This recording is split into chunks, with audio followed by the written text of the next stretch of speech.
بسم اللہ الرحمن الرحیم۔ السلام علیکم اسٹوڈنٹس، آج ہم نعت پڑھیں گے جس کے شاعر ہیں ماہر القادری۔ 1906 سنِ پیدائش، 1978 سنِ وفات ہے۔ انہوں نے مکہ مکرمہ میں ایک مشاعرے کے درمیان وفات پائی اور وہیں اسودہ خاک ہوئے۔ نعت لکھنے میں ایک منفرد مقام رکھتے تھے، یہ سچے عاشق رسول تھے۔ ان کے کلام کو پڑھ کر یوں لگتا ہے جیسے الفاظ باوضو ہو کر آتے ہیں، خلوص دل سے لکھتے تھے۔ الفاظ کا چناؤ بہت عمدہ تھا، روانی، تسلسل اور خوبصورت انداز بیان ان کے کلام کی نمایاں خصوصیات ہیں۔ اصل نام ان کا منظور حسین تھا اور ماہر جو تخلص کرتے تھے، سلسلہ قادریہ سے ان کی نسبت تھی۔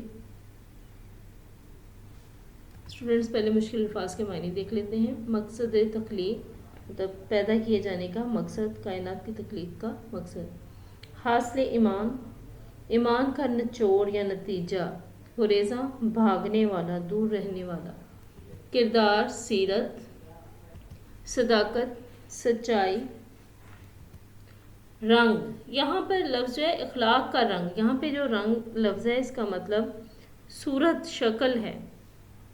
تکبیر و اذان، جی اسٹوڈنٹس یہاں تکبیر و اذان مراد یہاں ہے، مطلب جب اللہ تعالیٰ کی ذات کا بڑائی کا بیان ہوتا ہے اذان میں، اللہ کی بڑائی بیان کی جاتی ہے، نماز کا بلاوا ہوتا ہے، مطلب اللہ کی بڑائی کا بیان، نماز کا بلاوا، اس میں بھی آپ صلی اللہ علیہ وسلم کا نام اللہ تعالیٰ نے شامل کیا۔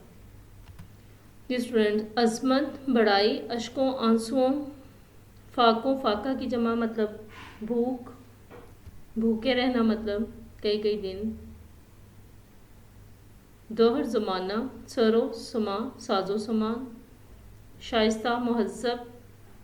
خوددار، غیرت مند، یعنی کہ انسان اپنی عزت کا رکھوالا ہو، اپنی عزت رکھنے والا ہو۔ تہذیب و تمدن، رہنے سہنے کے یا رہن سہن کے انداز یا طریقے۔ شرمندہ احسان، ممنون، احسان مند۔ رحمت، کرم، مروت، لحاظ۔ وابستہ داماں، دامن سے وابستہ۔ جی اسٹوڈنٹس اب اس کی تشریح کرتے ہیں۔ جی پہلا شعر ہے، تو مقصد تخلیق ہے تو حاصل ایمان، جو تجھ سے گریزاں وہ خدا سے ہے گریزاں۔ یہاں شاعر کہتے ہیں، اے نبی برحق صلی اللہ علیہ وسلم، آپ کائنات کی تخلیق کی وجہ ہیں۔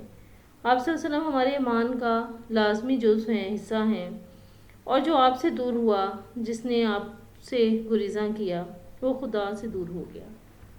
جس نے آپ کی قربت پا لی، اس نے خدا کی بھی قربت پا لی، کیونکہ اللہ کو خوش کرنا ہے تو آپ کی اطاعت اللہ تعالیٰ نے ضروری قرار دے دی ہے۔ اللہ تو خود آپ سے اتنی محبت کرتا ہے، جیسا کہ حدیث قدسی ہے کہ اللہ تعالیٰ نے فرمایا کہ اگر آپ صلی اللہ علیہ وسلم نہ ہوتے تو میں آسمان کو پیدا نہ کرتا، اور بلکہ اللہ تعالیٰ یہ بھی فرماتے ہیں کہ وہ اپنے آپ کو بھی ظاہر نہ کرتے۔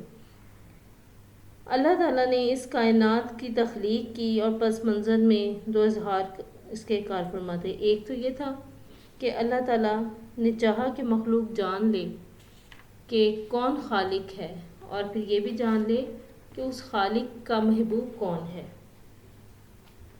دیکھیں بقول شاعر، ظہور آپ کا ہونا تھا اصل میں تاریخ، یہ کائنات کا ہونا تو ایک بہانہ ہے۔ اسی طرح سے مزید یہ کہ اللہ تعالیٰ نے دنیا کی جو نعمتیں ہیں، سورج، چاند، ستارے، یہ ساری جو چیزیں لامحدود جو چیزیں ہیں، ان سب کو آپ صلی اللہ علیہ وسلم کے لیے ہی پیدا کیا۔ آپ صلی اللہ علیہ وسلم کی وجہ سے ہی کائنات کی ابتدا ہوئی، اور آج تک ہم اس کا فائدہ اٹھا رہے ہیں اور قیامت تک اٹھاتے رہیں گے۔ دوسرا شعر دیکھیں، کردار کا یہ حال، صداقت ہی صداقت، اخلاق کا یہ رنگ کہ قرآن ہی قرآن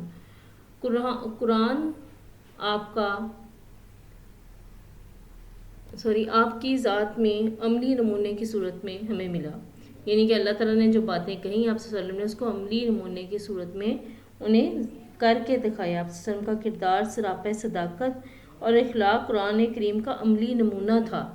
اللہ تعالیٰ نے جو باتیں کہیں آپ صلی اللہ علیہ وسلم نے ان پر عمل کر کے عملی نمونے کی صورت میں آپ نے اسے ہمیں دکھایا۔ بقول شاعر، وہ بچپن سے صداقت اور امانت کے پیغمبر ہیں، عرب کے کافروں نے بھی کیا ہے اعتراف انجم۔ نہ صرف آپ کی ذات کے صادق ہونے کو مسلمانوں نے، ایمان والوں نے مانا، بلکہ جو کافر تھے وہ بھی آپ کے صادق اور امین ہونے کا اقرار کرتے تھے، وہ مانتے تھے آپ کے صداقت کا۔ کیا نام ہے شامل تکبیر و عظام، کیا نام ہے شامل ہے جو تکبیر و عظام میں، اس نام کی عظمت کے ہیں قربان دل و جان سے۔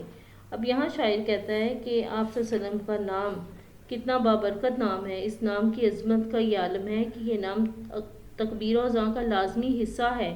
میرے دل و جان اس نام کی بلندی پر نثار ہوں کہ آپ صلی اللہ علیہ وسلم کا نام اتنا مبارک نام ہے کہ اللہ تعالیٰ نے اس کو اذان کا حصہ بنایا، اور نہ صرف اذان کا حصہ بنایا بلکہ ایمان کا بھی حصہ بنایا۔ ہم کلمہ پڑھتے ہیں جب تو اس میں نہ صرف اللہ کے واحد ہونے پہ گواہی دینے سے ہمارا ایمان مکمل ہوتا ہے، بلکہ آپ صلی اللہ علیہ وسلم کو بھی اللہ کا آخری رسول ماننے پہ ایمان کی تکمیل ہوتی ہے۔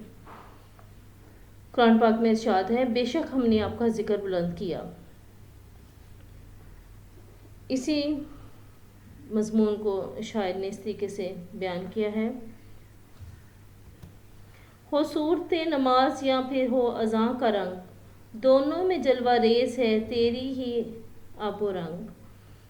اب دیکھیں آپ صلی اللہ علیہ وسلم کا اسم مبارک اس قدر عظمت کا حامل ہے کہ ہر وقت کائنات کو معمور کر رہا ہے، منور کر رہا ہے۔ آپ کی کائنات جو یہ بنی ہے، ساری کائنات یہ آپ کے لیے ہی بنی ہے، اور آپ کی عظمت کا اس سے بڑا اور کیا ثبوت ہو سکتا ہے کہ اللہ تعالیٰ نے آپ کے نام کو دین میں، اذان میں شامل کیا ہے، کلمے میں شامل کیا ہے۔ آپ کی عظمت اس میں ظاہر ہے۔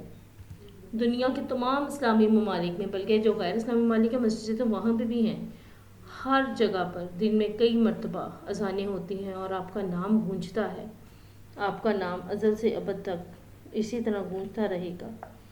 آپ کا نام مبارک نام ہے اور اللہ تعالیٰ نے آپ کو عظمت بخشی ہے۔ اشکوں سے تیرے دین کی کھیتی ہوئی سیراب، فاقوں نے تیرے دہر کو بخشا سر و سما۔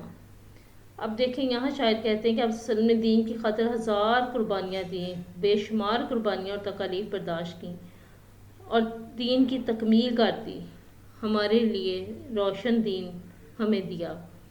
خود فاقے اٹھائے، طرح طرح کی تکالیف برداشت کیں، لیکن زمانے کو خزانے عطا کیے، تکالیفیں برداشت کر کے ہمیں سچا دین دے گئے، نہیں تو ہم تو جہالت کی اندھیری میں اس کے اندھیروں میں ڈوبے ہوئے تھے۔